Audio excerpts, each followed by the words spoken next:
எல்லோருக்கும் வணக்கம். யார் பெருசுன்னு அடிச்சு காட்டு அப்படின்ற மாதிரி நம்மளுடைய நிஃப்டி 50 இண்டெக்ஸை இன்றைய தேதியை பொறுத்த வரைக்கும் 37 பாயிண்ட் இறங்கியிருக்கு. ஆனால் நிஃப்டி வந்து 30,000 போகும்னோ 40,000 போகணும் 50,000 போகும்னோ சொல்லி கொண்டிருந்த ஆட்கள்லாம் வந்து இப்போ ரொம்ப குறைவாக இருக்காங்க.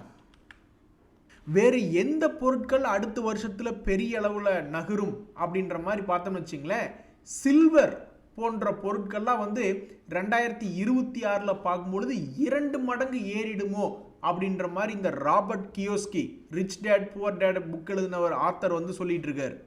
அப்படி ஒருவேளை சில்வர் அடுத்த வருடத்துக்குள்ள 2 மடங்குக்கு மேலே ஏறிடுச்சுன்னா வீட்டில் இருக்கக்கூடிய அண்டா குண்டா பாத்திரங்கள்லாம் நம்மளுக்கு உதவி செய்யும். கடைக்காரங்க யோசிப்பாங்க, யாராவது சில்வர் குண்டாவெல்லாம் கடையில் கொண்டு வந்து முன்னாடி வச்சிருக்காங்க, இந்த மாதிரி ஏறிடுச்சுன்னா சில்வர் மட்டுமா ஏறும், சில்வர் ஏறுதுன்னா அப்போ ப்ராபப்ளி ஈக்குவலண்ட்டாக கோல்டும் ஏறுறதுக்கு கூட வாய்ப்பு என்பது இருக்குது அப்படின்ற மாதிரி தான் பல ட்ரேடர்களுடைய யூகம். அதே மாதிரி அவங்க சொல்லக்கூடிய ஒரு விஷயம் நடக்கலன்னு வச்சுக்கோங்களேன், அதை கண்டுக்கிடவே மாட்டாங்க. இப்போ இதே ராபர்ட் கியோஸ்கி அவர்கள் வந்து சில்வர் கோல்டு ஏறிட்டு இருக்கிறத பற்றி பேசுகிறார். இவரே வந்து பிட்காயின் எங்கேயோ போகுது, பிட்காயினை கூச்சிக்கிட்டு இருக்கு அப்படின்ற மாதிரிலாம் ஒரு கட்டத்தில் பேசிக்கிட்டு இருந்தார். அதுக்கப்புறம் பார்த்தா பிட்காயின் ஆல்மோஸ்ட் 1,25,000 டாலர்லேருந்து இப்போ 87,000 இறங்கியிருக்கு. இப்போ இதை பற்றி பேச மாட்டாங்க யாரும். ஸோ இன்றைய தகவல் என்னென்னா, நிஃப்டி 50 இண்டெக்ஸை பொறுத்த வரைக்கும் அல்லது சென்செக்ஸை பொறுத்த வரைக்கும் யாருமே இந்த அளவுக்கு 2026 ஒரே வருஷத்தில் வந்து 2 மடங்கு 2.5 மடங்கு ஏறக்கூடிய வாய்ப்பு அப்படின்றதெல்லாம் யாருமே பப்ளிக்காக இருக்கிறவங்க பேசல. ஆனால் இந்த சில்வர் அண்ட் கோல்டை பற்றி இப்படி பப்ளிக்காக பேசிக்கிட்டு இருக்காங்க. நண்பர்களே, இன்றைக்கி வேறு 2 முக்கியமான விஷயம் என்ன அப்படின்னு பார்த்தீங்கன்னா, இந்த இண்டிகோ அப்படின்ற பங்குக்கு போட்டியாக நிறைய விஷயங்கள் நடக்குமா அப்படின்ற ஒரு கேள்வி இப்போ வருது. ஏன்னா இப்போ சென்ட்ரல் கவர்மெண்ட் வந்து என்ஓசி கொடுத்துருக்காங்க, ஒரு 2 அடிஷ்னல் ஏர்லைன்ஸுக்கு என்ஓசி கொடுத்துருக்காங்க. இதனால் அவங்கெல்லாம் வந்து தங்களுடைய சர்வீஸ் ஆரம்பிக்கும் போது இண்டிகோக்கு ஏதாவது போட்டி வருமா அப்படின்ட்டு. அதாவது இந்த விமான சேவையை பொறுத்த வரைக்கும் பார்த்தீங்கன்னா நம்ம நாடுன்னு இல்லை, எந்த நாட்டுக்கு போனாலும் பல்வேறு கம்பெனிகள் இழுத்து மூடப்படுகின்ற தருணமாகவே இருக்குது. ஆனால் இந்த இண்டிகோ தான் மேனேஜ் பண்ணி நல்ல லாபகரமாகவும் வண்டி ஒரு கட்டத்தில் ஓட்டிக்கிட்டு இருந்தது. ஆனால் இப்போ இதுக்கும் காம்படிஷன் வரப்போகுது அப்படின்ற ஒரு தகவல். ஆனால் இப்படி இருக்கும்பொழுது தான் காம்படிஷன் வருது அப்படின்ற அனௌன்ஸ்மெண்ட் வந்தோடனே எந்தெந்த செக்டர்கள் பெருசாக சமீபத்தில் கீழே விழுந்தது அப்படின்னா, ஏஷியன் பெயிண்ட் என்பது சமீபத்தில் ஒரு 6 மாதம் 1 வருஷத்துக்கு முன்னாடியெல்லாம் பார்த்தீங்கன்னா திடீர்னு கீழே விழுந்த பங்குகளில் இந்த ஏஷியன் பெயிண்ட்ஸ் இருக்குது. ஏன்னா ஒரு போட்டிக்கு இன்னொருத்தர் வர்றாங்க அப்படின்ற ஒரு காரணத்தினால. ஸோ இப்போ இந்த இண்டிகோ அப்படின்ற பங்கு ஆல்ரெடி 200 டேஸ் மூவிங் ஆவரேஜுக்கு கீழே இருக்கிறதுனால இனி நிறைய ட்ரேடர்கள் என்ன நினைப்பாங்கன்னா, இனி இவன் 200 டேஸ் மூவிங் ஆவரேஜுக்கு மேலே வந்தால் தான் இனி தன்னுடைய பழைய சாதனையை நிரூபிக்க முடியும். இல்லைன்னா இத்தனை வருடமாக 2020 ஒரு மிகப்பெரிய ஒரு சாதனை பண்ணிய இண்டிகோவினுடைய துயரம் என்பது இந்த இடத்துல வருதா, 2026 வருதா அப்படின்றத பொறுத்து இருந்து தான் பார்க்கணும். ஸோ எந்த ஒரு ட்ரேடருமே இப்படி நியூஸ் இருக்கும் பொழுது இது 200 டேஸ் மூவிங் ஆவரேஜுக்கு மேலே வந்தால் தான் அது ஒரு நல்ல செய்தி அப்படின்ற மாதிரி புரிஞ்சுக்குவாங்க. அவங்களுடைய ட்ரேடிங் செட்டப்பெல்லாம் வந்து இனி 200 டேஸ் மூவிங் ஆவரேஜை தாண்டணும் அப்படின்ற மாதிரி தான் அந்த ட்ரெண்டினுடைய நோக்கத்தில் தான் வச்சுருப்பாங்க. இன்னொரு மிக முக்கியமான செய்தி என்னென்னா, இஸ்ரோ ஒரு மகத்தான சாதனை பண்ணியிருக்கு. Heaviest satellite ever launched from Indian soil அப்படின்ற ஒரு மிகப்பெரிய ஒரு அருமையான தகவல் வந்துருக்கு. ஆனால் இந்த சேட்டலைட் ரிலேட்டடாக நம்மளுக்கு செக்டரில் இருக்கக்கூடியதுன்னு பார்த்தீங்கன்னா, இந்த லிண்டே இந்தியா போன்ற சில பங்குகள் தான் இருக்குது. சமீபத்தில் ரயில்வே துறை பங்குகளுடைய செய்திகள் வந்தப்போ நிறைய பங்குகளை லோ ரேட்லேருந்து டபார்னு ஏற்றி விட்டாங்க. அந்த மாதிரி ஏதாவது லிண்டே இந்தியாவில் ஏதாவது ஒரு தகவலினுடைய அடிப்படையில் அந்த செக்டர் சம்மந்தப்பட்ட நியூஸ் வந்திருக்கும் பொழுது ஏதாவது விஷயம் இருக்கான்னு நான் போய் பார்த்தேன். இப்போ வரைக்கும் ஒன்றும் இல்லை. இந்த வருஷத்துலேயே ஒரே ஒரு ரவுண்டு தான். ஆனால் இந்த டிஃப்ரெண்ட்டான செக்டரில் கிரையோஜெனிக் அண்ட் நான் கிரையோஜெனிக் ஏர் செப்பரேஷன் பிளான்ட் வச்சிருக்கக்கூடிய இந்த டிஃப்ரெண்ட்டான செக்டரில் இந்த லிண்டே இந்தியா என்பதுதான் செக்டர் லீடராக இருக்குது. தற்போதைக்கு இந்த பங்குக்கு ஒரு காலத்தில் இதே மாதிரி இஸ்ரோ ரிலேட்டடான நியூஸ் ஒரு கட்டத்தில் வந்தது. அந்த சமயத்தில் இவனுக்கு வந்து ஒரு அருமையான ஒரு விஷயம், நம்ம நாட்டிலேயே நிறையா வெளிநாட்டு சேட்டலைட்டில் நம்ம லான்ச் பண்ணும்போது அதில் ஒரு வருமானம் வருமோ அப்படின்ற மாதிரிலாம் நிறைய நியூஸ் போயிட்டு இருந்தது. அந்த சமயத்தில் இது ஒரு மிகப்பெரிய ஒரு வளர்ச்சி என்பது இருந்தது. அதுக்கப்புறம் 50% பக்கம் இறங்கி தற்போதைக்கு 52 வீக் லோவில் ட்ரேட் ஆகிட்டு இருக்கு. இந்த பங்கில் ஒரு சுவாரஸ்யமான விஷயம் என்னென்னா, இது வெளியிட்டிருக்கக்கூடிய சமீபத்தினுடைய குவார்ட்டர்லி ரிசல்ட்டில் கொஞ்சம் இம்ப்ரூவ் பண்ணி தான் அவங்க ரிசல்ட் வெளியிட்டிருந்தாங்க. ஆனால் இப்போ வரைக்கும் அவனுக்கு ஒரு நல்ல காலம் என்பது பிறக்கல.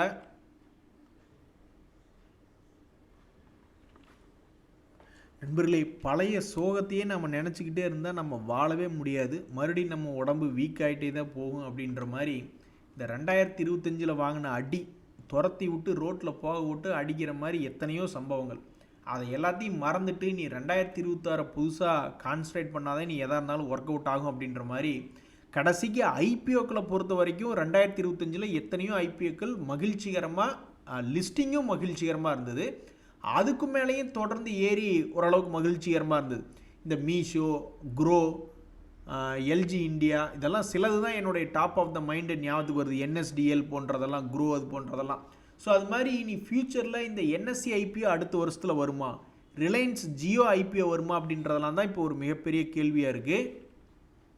நண்பர்களே, இந்த ஆர்விஎன்எல் அப்படின்ற பங்கு ரொம்பவுமே சரிஞ்சு அநியாயத்துக்கு கீழே கிடக்கும். திடீர்னு என்ன நினச்சான்னு தெரியல, சமீபத்தில் ஒரு 4 நாட்களாக ஏறி கொண்டிருக்கிற நேரத்தில் இது அந்த செக்டர் லீடராக ரயில்வே துறை கன்ஸ்ட்ரக்ஷன் செக்டரில் இருக்கக்கூடிய இந்த பங்கு ஒரு வருஷத்துக்கு எவ்வளோ லாபம் பண்ணுதுன்னா 1100 கோடி என்பது போல் போயிட்டுருக்கு. அப்போ இந்த இர்கான் கன்ஸ்ட்ரக்ஷனும் ரயில்வே ரிலேட்டடான கன்ஸ்ட்ரக்ஷன் கம்பெனி தான். ஐஆர்பி இன்ஃப்ரா ரெண்டுமே பண்ணுறாங்க. ரயில்வே துறை சார்ந்து, ரோடு சார்ந்து நிறைய ஹைவேஸ் ரிலேட்டடாக நிறையா இருக்குது. அப்படி பார்த்தா எல்என்டியும் தான் இருக்குது. எல்என்டி எத்தனையோ கன்ஸ்ட்ரக்ஷன் இருக்குது. ஸோ இந்த ஐஆர்பி இன்ஃப்ரா போன்ற பங்குகளையெல்லாம் விட்டுட்டு அவங்க ஒரு வருஷத்துக்கு 6487 கோடின்னு போன வருஷத்தில் ரிப்போர்ட் பண்ணியிருக்காங்க. எப்படியா ஒரு வருஷத்தில் அவ்வளோ இது பண்ண, எங்காவது அதர் இன்கமில் போட்டு தள்ளிட்டியா அப்படின்னு பார்த்தா ஏதோ ஒரு அதர் இன்கம் என்பது போட்டிருக்காங்க. ஸோ இந்த ஐஆர்பி இன்ஃப்ரா விட்டுட்டு இந்த இர்கான் இன்டர்நேஷ்னல் இது என்ன செய்து கொண்டிருக்கிறது, இதனுடைய லாபம் நஷ்டம் என்ன அப்படின்னு பார்க்கும்போது இவங்க ஒரு வருஷத்துக்கு 600 கோடி அப்படின்ற மாதிரி பண்ணிட்டு இருக்காங்க.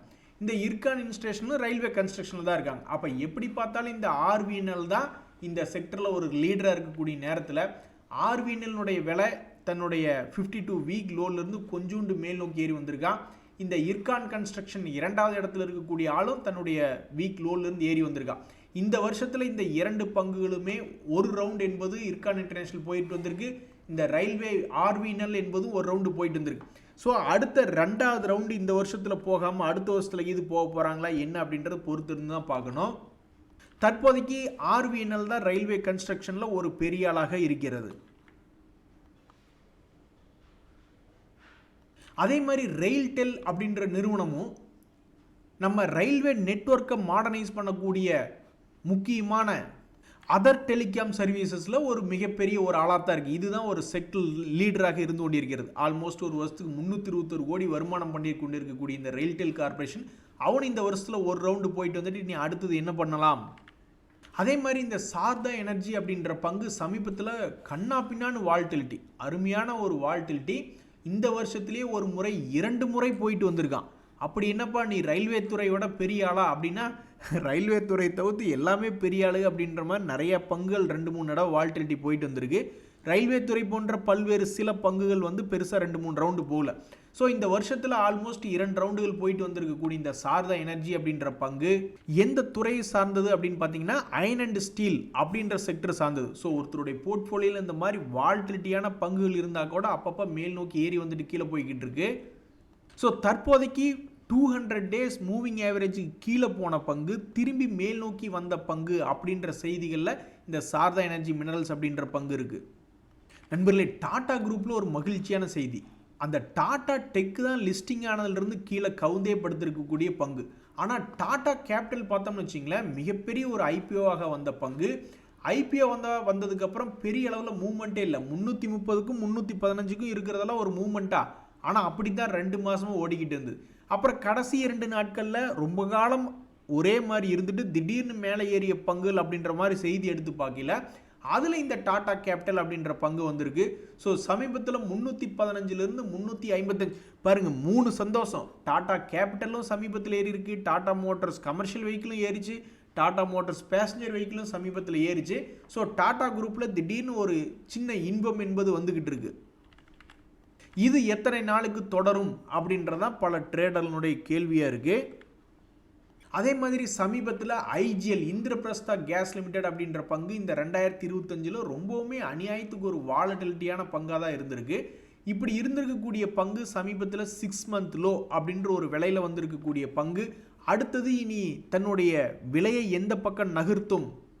சமீபத்தில் ஏன் இந்த பங்குல இவ்வளவு பெரிய வால்யூம் என்பது நடந்திருக்கு? ஸோ அப்போ இந்த வால்யூம் நடந்திருக்கிறது நல்ல விஷயத்துக்கா அல்லது கெட்ட விஷயத்துக்கா அப்படின்றது தெரில. பட் இப்போதைக்கு இந்த ரேஞ்சில் வால்யூம் என்பது அதிகமாக நடந்திருக்கு. இனி எதான் பழைய ஹை வரட்டுமே, அது ஏன்பா கீழே கும்பா பாடணும், மேலே வந்தால் மகிழ்ச்சி அப்படின்னு அந்த ஷேரை வச்சுருக்கிறவங்க நினைப்பாங்க. சில பேர் இன்னும் இந்த பங்கு சீப்பாகி போச்சுன்னா டிவிடெண்ட் ஈல்டு ஜாஸ்தியாக கிடைக்குமே அப்படின்னு நினைக்கக்கூடிய ஸ்மார்ட் மணி கான்செப்ட் ட்ரேடர்ஸும் இருப்பாங்க. எது எப்படியோ இந்த பங்கு தற்போதைக்கு ஒரு சென்டர் பாயிண்டில் வந்திருக்கு. அடுத்து சில மாதங்களில் தன்னுடைய பழைய உச்சியா அல்லது புதிய வீழ்ச்சியா என்பது பொறுத்திருந்து தான் பார்க்கணும். நண்பர்களே, சமீபத்தில் பல பங்குகள் உச்சியிலேருந்து திடீர்னு கீழே இறங்குற மாதிரி இறங்குவான். அது திரும்பி ஏறி புதிய ஹை போகிறதுக்கா அல்லது லேசாக வாழைப்பழத்தில் ஊசி போடுற மாதிரி மெதுவாக இறங்கி மறுபடியும் பழைய இடத்துக்கே போகிறதுக்கா அப்படின்றது தெரியாது. ஸோ அந்த மாதிரி லிஸ்ட் இருக்கக்கூடிய செய்திகளில் இந்த ஹீரோ மோட்டாக்கா அப்படித்தான் ஒரு தடவை பண்ணியிருக்கு. ஒரு தடவை புதிய உச்சம் 6000 வரைக்கும் போயிட்டு லேசாக ஃபஸ்ட்டு இறங்கி பார்த்துருக்கான். அப்புறம் அந்த 50 days மூவிங் ஆவரேஜின் கட் பண்ணி 200 days மூவிங் ஆவரேஜிங் கட் பண்ணி இறங்கினா அப்புறம் அவன் பாட்டுக்கு கீழே போயிட்டான். ஆல்மோஸ்ட் 3000 ரூபாய்க்கு போயிட்டான். அதுக்கப்புறம் மறுபடியும் மேல் நோக்கி ஏற ஆரம்பித்த பங்கு சமீபத்தில் 50 days மூவிங் ஆவரேஜ் என்பதை தாண்டி கீழே ட்ரேட் ஆகிட்டு இருக்கு. இனி இந்த பங்கினுடைய அடுத்த நிகழ்வு என்ன? அதே மாதிரி தான் இந்த கோஃபோர்ஜ் அப்படின்ற பங்கு, அந்த பங்குமே சமீபத்தில் வந்து ஒரு முறை இல்லை 3 முறை இவனுக்கு இதே வேலை தான். இதுக்கு முன்னாடி ஒரு ஹை வந்தான், அப்புறம் கொஞ்சம் கொஞ்சமாக இறங்கி எப்படிங்க யாருக்குங்க தெரியும், இறங்குறான் அப்புறம் கடைசியில் ஒரு 3 மாதம் கழிச்சு எடுத்து பார்க்கல அவன் பாட்டுக்கு கீழே 52 வீக் லோவில் இருக்கான். அப்புறம் ஒரு 3 மாதம் கழிச்சு பார்க்கல மறுபடியும் அதே ஹையை திருப்பி பிடிக்கிறான். அப்புறம் மறுபடியும் யாருனாலையும் கெஸ் பண்ண முடியாத மாதிரி கீழே விழுந்துட்டு மறுபடியும் போகிறான். ஸோ ஆக மொத்தம் மறுபடியும் கரெக்டாக 200 days மூவிங் ஆவரேஜ் அப்படின்ற இடத்துல வந்து இருந்திருக்கக்கூடிய பங்குகளினுடைய செய்திகள் அப்படின்னு எடுத்து பார்க்கல அதில் இந்த கோஃபோர்ஜ் லிமிடெட் என்பதும் வந்திருக்கு. நம்ம மறுபடியும் வெள்ளிக்கிழமை அன்னைக்கு சந்திக்கலாம் நண்பர்களே. நன்றி, வணக்கம்.